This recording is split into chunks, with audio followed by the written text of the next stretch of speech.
Bonjour mesdames, messieurs, bienvenue à suivre cette nouvelle production sur notre chaîne YouTube. Aujourd'hui, nous allons parler d'un sujet très crucial, un sujet essentiel tel que vous le savez. La région des Grands Lacs est actuellement perturbée par une situation de crise qui dure depuis plus de 30 ans. Et aujourd'hui, nous allons revenir sur cette question, surtout en ce qui concerne l'intangibilité des frontières héritées depuis l'époque coloniale. Comme vous le savez, le président rwandais Paul Kagame, lors d'une sortie médiatique, a déclaré que la République du Rwanda a des terres à récupérer en République démocratique du Congo. Il y a un sujet ou bien une intervention qui a suscité beaucoup d'encre et salive et beaucoup de polémiques dans les chefs de beaucoup de Congolais. Et aujourd'hui, on va en parler avec mon invité. Vous pouvez également, mesdames, messieurs, participer en réagissant dans les commentaires, pourquoi pas en aimant et en partageant cette vidéo. Pour en parler, nous allons recevoir sur ce plateau Monsieur Nikez Kibelbel Oka, qui est journaliste, et également je vais vous recevoir dans cette émission comme journaliste d'investigation. Monsieur Nikez, bonjour et bienvenue. Bonjour chers confrères, et merci beaucoup. Merci beaucoup de l'invitation.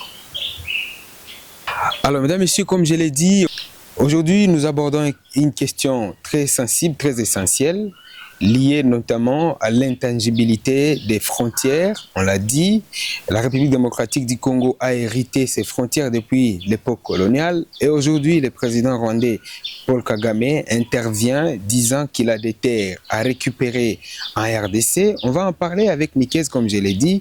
Monsieur Nikez, d'entrée des jeux, vous aviez suivi cette sortie médiatique du président rwandais Paul Kagame. Qu'est-ce que cela vous fait en tant que citoyen congolais? Oui, merci beaucoup. Effectivement, je l'ai suivi. Mais pour nous qui essayons d'analyser, de scruter la question des Grands Lacs et les conflits, ce n'est pas une chose nouvelle. Je dois rappeler à l'opinion des téléspectateurs que le président Paul Kagame n'est pas le premier. Bien avant lui, le président Pasteur Bizimungu avait déclaré à maintes reprises qu'il faut revoir Berlin. Il réclamait Berlin 2. Donc la déclaration ou les déclarations du président Paul Kagame ne peuvent pas nous surprendre. Mais il y a un plus. Pourquoi? Parce que ces déclarations arrivent lorsque les troupes de l'armée rwandaise sont sur notre sol, sous la fausse dénomination de M23 AFC. Cette déclaration arrive aussi après la résolution 2773 du Conseil des Nations Unies, du Conseil de sécurité des Nations Unies, qui demande au Rwanda de respecter la souveraineté de la RDC, de respecter l'intangibilité des territoires, de se retirer du sol congolais et d'arrêter le soutien au M23. Donc c'est un faux fouillant, mais nous comprenons que les visées expansionnistes du régime du Front patriotique rwandais sont réelles. Ça, nous le comprenons. Mais sûrement, vous poserez d'autres questions. Mais d'emblée, j'ai dit que c'est devenu une coutume pour les autorités rwandaises qui n'arrivent pas à gérer la démographie galopante au Rwanda. Selon vous, ça ne date pas de maintenant, ça date depuis l'ancien président Bizimungu. Alors, je ne sais pas, qu'est-ce qui serait derrière ça? Qu'est-ce qui motive cette démarche? Est-ce que le Rwanda veut aller, ou bien selon vous, le Rwanda veut aller jusqu'où? Est-ce qu'ils veulent des terres en RDC? Est-ce qu'ils veulent que les frontières de la RDC soient délocalisées et déplacées? Et pour quel intérêt? Alors, pour répondre complètement à cette question, je nous renvoie à la dernière sortie médiatique de Corneille Nangaa, qui parlait de la République fédérale du Congo. Il disait, le jour où le M23 AFC prend le pouvoir, arrive à Kinshasa, on proclame la République fédérale du Congo. Mais là aussi, je nous renvoie encore à ce qu'on a appelé les doléances légitimes de M23. Donner, couper une partie du Congo, donc depuis le Haut-Katanga jusqu'au Haut-Touélé, pour en faire une province ou si vous avez un État fédéral. C'est ça effectivement ce qu'on appelle la balkanisation. Mais lorsqu'on étudie la géopolitique de la région des Grands Lacs, nous notons deux choses. Nous avons deux pays voisins et frères, le Rwanda et le Burundi, excusez-moi, qui ont le Rwanda et le Burundi qui ont une même typologie. Trois communautés ethniques, Hutu, Tutsi, trois ou Pygmées, au Rwanda et au Burundi.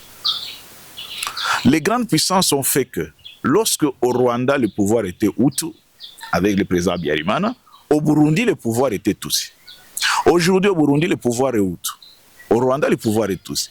Mais pour le FPR, c'est-à-dire le Front patriotique rwandais, qui veut la suprématie des Tutsis, il faut créer un État, un troisième État, qu'il appelle les terres rwandaises au Congo. Un troisième État qui sera sous dominance Tutsi, comme le Rwanda d'aujourd'hui est sous dominance Tutsi. À ce moment-là, il aura à rééquilibrer deux États, le Rwanda et l'État à créer, dans son rêve, une partie du Kivu, qui sera totalement sous dominance Tutsi, et le Burundi qui pourra faire le poids. Voici la stratégie du Rwanda dans toutes les guerres qu'il mène sur notre sol. Malheureusement, sûrement vous reviendrez à la question, avec instrumentalisation de certains Congolais. Vous l'aviez dit, avec instrumentalisation de certains Congolais, mais nous, on aimerait savoir, parce que c'est une déclaration qui tombe pendant que une certaine partie de la RDC est actuellement sous contrôle des rebelles d'IM23. Est-ce qu'on ne parlerait pas de l'attachement, ou bien vous avez parlé du fédéralisme évoqué ou bien voulu par l'AFC M23? Est-ce qu'il y a lieu de dire que le Rwanda est en train de viser, parce que selon les rapports de l'ONU, selon également les déclarations du gouvernement congolais, les troupes d'IM23 sont soutenues par l'armée rwandaise. Est-ce qu'il y a lieu de confirmer que ces partis occupés ont tendance ou bien finiront par être attachés au Rwanda? Finiront, je dirais, non, je suis Congolais comme vous. Vous êtes homme de terrain aussi. Vous savez que à chaque localité conquise par le Rwanda, il y a un repeuplement des populations. D'abord, on chasse les populations autochtones, et après, lorsqu'on a attaqué Goma, la prise de Goma par la RDF, la Rwanda Defense Force, a été suivie par la fermeture des camps de déplacés. Et vous savez comme moi, puisque vous êtes un homme de terrain, que certains déplacés qui sont rentrés dans leur village, dans le Rutshuru et dans les Massissi, ont trouvé des localités, leurs villages occupés par d'autres peuples qui ne connaissaient pas. Donc le Rwanda utilise toutes les stratégies.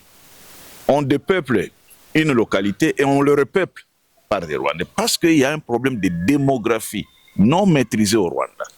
Et on déverse le trop-plein sur notre sol.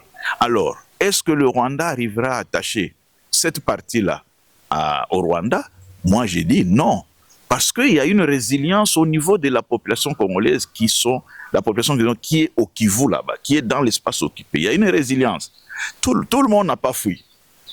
Il y a des gens qui sont là-bas. Et à Goma, notamment, à l'heure qui est, il y a cette opération de confiscation des maisons. Les gens viennent avec des titres de propriété pour déguerpir ceux qui occupaient déjà des maisons. Donc c'est toute une stratégie planifiée, mais il revient aux Congolais, aux vrais Congolais, aux patriotes et au gouvernement congolais d'abord de répertorier tout, de monitorer tout ce qui se passe et de le porter à la connaissance de la communauté internationale. Vous savez, vous revenez sur la sortie médiatique du président Paul Kagame, mais c'est un défi qu'il lance à la communauté internationale. Il veut redessiner le Rwanda. Mais la partie occupée, il n'y a pas que des Hutus et des Tutsis. Il y a des Houndé, il y a des Nyanga, il y a un peu de tout le monde. Il y a des Bashi, il y a des Foulés, en fait, il y a tout le monde là-bas. Donc, c'est une guerre qu'il déclare, une guerre qui risque d'être une guerre éternelle. Et à ce moment-là, les Wazalendo ne mourront pas. Parce qu'ils seront où dans cette république que le Rwanda veut créer chez nous? Dans cette terre que le Rwanda veut récupérer. Les Wazalendo, les populations que j'ai citées seront où? Ils ne seront pas des sujets du Rwanda. Parce que dans cette area, il y a eu des BAMI qui ont existé. Donc, un défi que le président Kagame lance à la communauté internationale, mais il nous revient, nous les Congolais, de lui prouver le contraire. De montrer que ce qu'il fait là est un rêve qui ne sera jamais réalisé. Et qu'il sache qu'il est humain. Comment on peut lui prouver le contraire? D'abord par la résilience, d'abord par la résistance. Il y a des populations, vous le savez, qui sont restées dans l'espace occupé, qui résistent. Il y a la résilience de ceux qui n'ont pas fui. Et comme j'ai dit, le gouvernement congolais a l'obligation de monitorer tout ce qui se passe et de porter à la face du monde. Mais il y a plus, parce que une nation a comme colonne vertébrale les services de défense et de sécurité. Donc, 30 ans après, vivant les mêmes stratégies, la même tragédie, où nous perdons des vies humaines, où les familles sont disloquées, où les écoles, les infrastructures sont détruites. 30 ans après, nous avons aussi un défi. Lever une armée professionnelle, une armée républicaine, une armée dissuasive, pour montrer à tous nos voisins qu'on ne peut. C'est normal pour un président de rêver, de voir grand, de se faire empereur romain pour reconquérir le monde entier. Comme je l'ai dit, rêver est permis à tout le monde, mais un président n'est pas éternel. Nous avons connu des empires, nous avons connu des grands ports comme Rotterdam, Amsterdam, aujourd'hui qui n'existent plus. Donc laissons le président Paul Kagame rêver, mais son rêve ne sera jamais une réalité. Parce que les Congolais sont prêts à se sacrifier pour qu'aucun centimètre carré de leur territoire, de leur terre, ne soit donné à un ennemi. Mais regardez le président Laurent Désiré Kabila. On a dit qu'il avait signé les accords de l'Emera. Mais aussitôt qu'il est arrivé à Kinshasa, qu'est-ce qu'il a dit? Donnez-moi la facture, mais quittez le Congo. Donc un patriote, un Congolais de père et de mère, ne peut pas accepter de céder ne fût-ce que la plus petite portion de la terre congolaise. Jamais. Nos ancêtres ne le permettront pas. Les pères de l'indépendance, dans leur tombeau, ils vont ressusciter et il y aura des catastrophes. Donc, rêver est permis à tout le monde, mais le rêve n'est jamais la réalité. Oui, une autre question peut-être pour boucler complètement la boucle de cette avant peut-être de boucler la boucle de cette émission.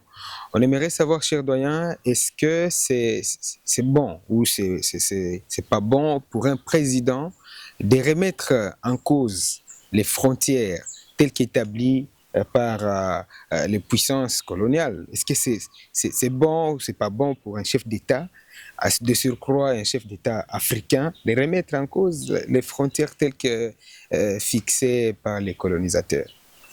Je l'ai dit tantôt, que pour un dictateur, pour quelqu'un qui se croit plus grand que Dieu, tout est permis. Tout est permis. Mais la révision des frontières n'est pas une action unilatérale. C'est une action multilatérale parce que même à Berlin, les Belges n'étaient pas seuls. C'est-à-dire que si jamais il y a des canaux diplomatiques et juridiques, parce que des conflits de frontières, on en a eu. Je me souviens de la bande pas de Gaza, la bande de d'Aouzou, entre la Libye et le Tchad. Dernièrement aussi, il y a la querelle entre le Cameroun et je pense, quel autre, le Nigeria. Il y a la Cour internationale de justice qui règle tous ces litiges. Mais quand un individu se lève le matin, fut-il Paul Kagame, il dit de moi-même, je vais retracer les frontières. Non, ça ne peut pas se faire. S'il a des soucis sur les frontières, il pose le problème à la Cour internationale de justice. On convoque les historiens, on convoque la RDC, on convoque, et puis on juge les litiges, on se prononce. Mais il n'y a aucune terre rwandaise au Congo. Il n'y en a pas. Il n'y en a pas. Là, il est en train de rêver, comme je l'ai dit. Et il ne réussira pas. Parce que j'insiste encore sur la résistance et la résilience du peuple congolais. De toutes les façons, le peuple congolais du Kivu connaît très bien le Rwanda, connaît très bien les Rwandais. Mais comme je l'ai dit, ça fait 30 ans qu'ils tournent autour du pot. Ils ont été... Que vaut le Rwanda sans le soutien de la communauté internationale, notamment des États-Unis et des pays anglo-saxons, qui leur ont donné, qui leur ont fourni des armes? Que vaut le Rwanda? Absolument rien. Mais le Rwanda doit d'abord résoudre un problème existentiel. La cohabitation pacifique entre Hutus et Tutsis au Rwanda. C'est ça le vrai problème auquel le président Kagame devait trouver des solutions. Parce qu'il laisse une patate chaude, il laisse une bombe à retardement